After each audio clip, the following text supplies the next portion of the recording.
আজকে যে বিষয়টি নিয়ে আমরা কথা বলবো সেটি হচ্ছে উচ্চারণ।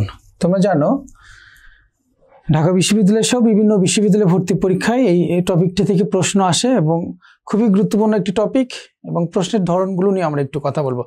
শুরুতেই প্রশ্ন যেভাবে ইউনিভার্সিটি ভর্তি পরীক্ষায় প্রশ্ন আসে উচ্চারণ থেকে, তোমরা খেয়াল করবা উচ্চারণ থেকে প্রশ্ন এরকম আসে যে নিচের কোন উচ্চারণটি শুদ্ধ উচ্চারণ, নিচের কোন উচ্চারণ গুচ্ছ শুদ্ধ উচ্চারণ, এবং অনেক সময় উচ্চারণের যে বানান রীতি সে বানান রীতি থেকে প্রশ্ন আসতে পারে। একটু খেয়াল করো উচ্চারণটা কি। মূলত আমরা জানি উচ্চারণ হচ্ছে মূলত একটি বাচনিক প্রক্রিয়া, যে অঞ্চল সময় বা ভৌগোলিক সীমার ভিন্নতার কারণে উচ্চারণের ভিন্নতা হয়ে থাকে।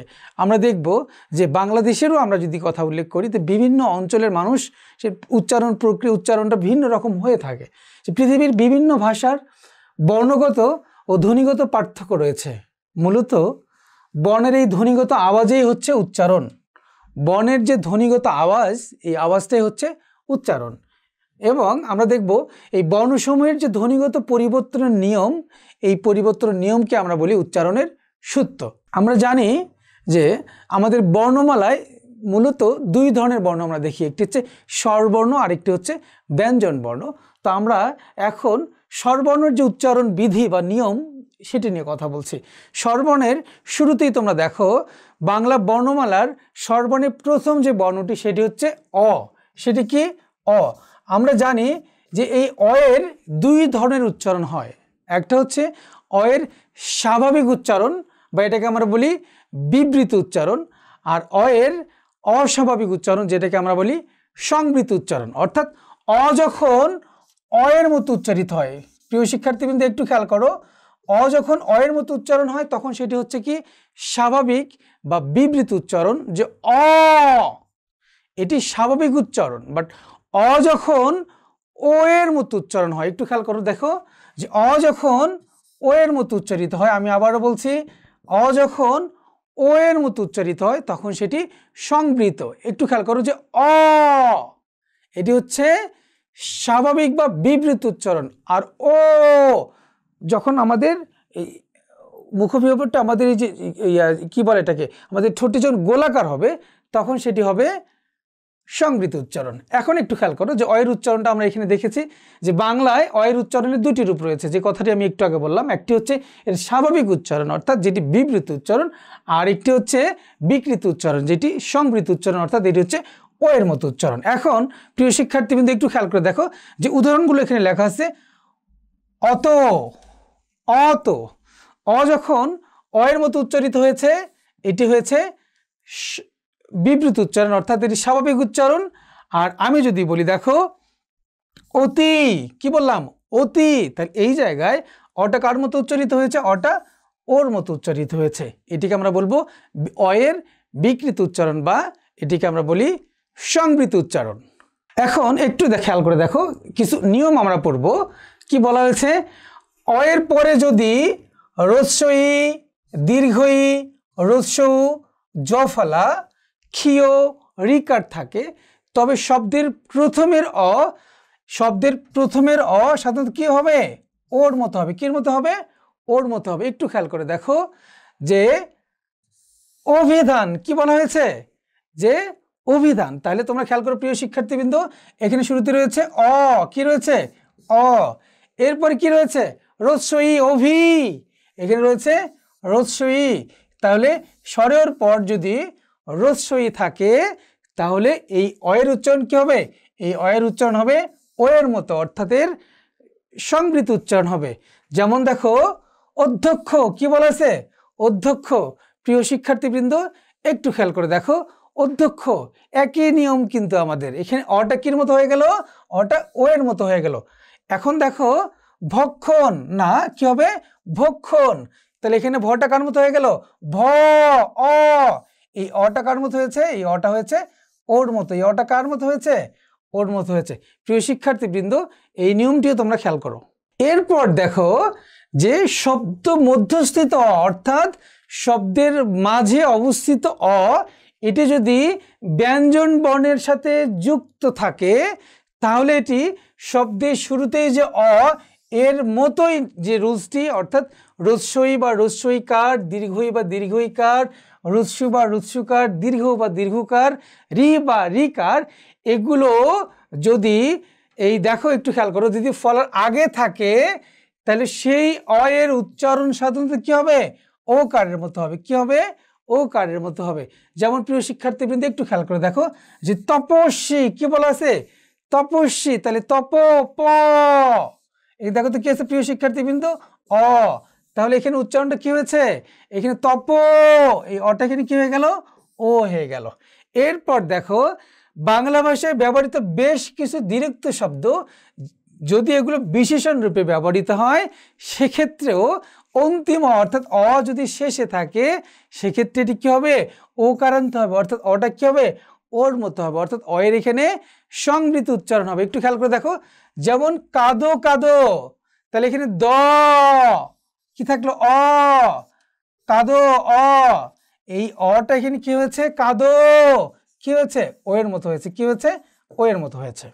একটু খেয়াল করো, আরেকটি রুলস আমরা এখন দেখছি যে 11 থেকে 18 পর্যন্ত যে সংখ্যাবাচক শব্দের শেষে অটি কার মতো হয়? ও এর মতো উচ্চারণ হয়। কার মতো হয়? ও এর মতো। যেমন 11 র, এখানে শেষে কি থাকলো? অ, এই অটা কার মতো হয়েছে? 11 কার মতো হয়েছে? ও এর মতো হয়েছে, অর্থাৎ অ এর এখানে সংবৃত উচ্চারণ হয়েছে। 18, তাহলে এখানে র, অ র, অ, অটা এখানে কার মতো হয়েছে? এখানে অটা 18 ও এর মতো হয়েছে। এরপর দেখো যে আন বা আনপ্রত্যয়ান্ত শব্দের শেষে, আমি আবার বলছি, আনপ্রত্যয়ান্ত শব্দের শেষে এই যে অন্তিম অ কার মতো উচ্চারিত হয়? ও কারের মতো উচ্চারিত হয়। কার মতো উচ্চারিত হয়? ওর মতো উচ্চারিত, অর্থাৎ সাতরান, তাহলে ন, দেখো ন কি আছে এখানে? অ, সাতরান, তাহলে এখানে কি হচ্ছে? ও হয়েছে। প্রিয় শিক্ষার্থীবৃন্দ এরপর খেয়াল করো তোমরা, ত বা কয়, ত বা ইত প্রত্যয় যোগে সাধিত বা গঠিত বিশেষণ শব্দের অন্তে এটি কি হয়ে যায়? অ উচ্চারণটা কি হয়ে যাবে? ও কারান্ত, অর্থাৎ অ এর এখানে কি হবে? সংবৃত উচ্চারণ। যেমন দেখো রক্ষিত, কি আছে? রক্ষিত, রক্ষিত, রক্ষিত, দেখো এখানে ও এর মতো হয়েছে। পরীক্ষিত, দেখো এখানে ত অ, অটা কার মতো হয়েছে? ওর মতো হয়েছে। বঞ্চিত, দেখো এখানে কি হয়েছে? ও এর মতো হয়েছে। প্রিয় শিক্ষার্থীবৃন্দ একটু মনোযোগ দিয়ে খেয়াল করো। এরপর আমরা দেখছি আয়ের উচ্চারণ। কিসের উচ্চারণ? আয়ের উচ্চারণ। একটু দেখো আধুনিক উচ্চারণ কি হবে? শব্দের আদিতে যদি জয় বা জ ফলাযুক্ত ব্যঞ্জন বর্ণের সঙ্গে আকার যুক্ত থাকে তাহলে এই আয়ের উচ্চারণটা কি হবে? এর মতো হবে। কার মতো হবে? এর মতো হবে। দেখো আয়ের উচ্চারণটা আমরা দেখব দুই রকম, একটা আয়ের মতো উচ্চারিত হবে, আর আটা অনেক সময় কিসের মতো হবে? এ, বাংলা বর্ণমালার যে মৌলিক ধ্বনিগুলো তোমরা পড়েছিলা এর মধ্যে দেখলো এ ধ্বনির ব্যবহার তোমরা শিখেছিলে। এই যে আটা কির মতো, কার মতো হবে?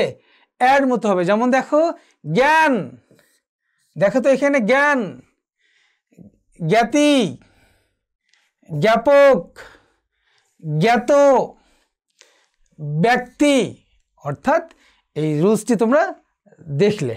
এরপর খেয়াল করে দেখো আমাদের রস্যই, দীর্ঘই, রস্য এবং দীর্ঘের যে ব্যাপার, দেখো বাংলা বানানে রস্য দীর্ঘ পার্থক্যের জন্য উচ্চারণের রস্যতা বা দীর্ঘতা আদৌ অনুসরণ করা হয় না। একটু খেয়াল করে দেখো উচ্চারণের ক্ষেত্রে যেটি আমরা দেখব, উচ্চারণের ক্ষেত্রে আমাদের রস্যস্বর এবং দীর্ঘস্বরের ক্ষেত্রে যে বিষয়টি, একে পার্থক্য দেখানো হয় না, অর্থাৎ উচ্চারণের ক্ষেত্রে সর্বদাই কি হবে? রস্যস্বর হবে। কি হবে?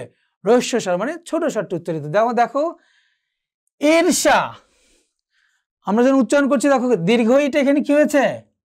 রস্যি, অর্থাৎ দীর্ঘস্বর উচ্চারিত হবে না। উষা, দীর্ঘ, এখানে আমরা কি দেখতে পাচ্ছি? উষা, অর্থাৎ এখানে ছোট, অর্থাৎ রস্য উ। দেখো নদী, এখানে ইটা দীর্ঘ ইটা, দেখো এখানে কি হয়েছে? উচ্চারণের সময় রস্যই হয়েছে। কি হয়েছে? রস্যই। সতী, এখানে দীর্ঘ ইটা কি হয়েছে? রস্যই হয়েছে। অর্থাৎ উচ্চারণের সময় সবসময় কি হবে? রস্যস্বর ব্যবহৃত হবে। কি ব্যবহৃত হবে? রস্যস্বর, মানে ছোট স্বর যেটি, সেটি ব্যবহৃত হবে। প্রিয় শিক্ষার্থীবৃন্দ এরপর আমরা আলোচনা করছি রি। দেখো রি স্বাধীনভাবে ব্যবহৃত হলেও রিটা অনেকটা কিসের মতো? এই যে র,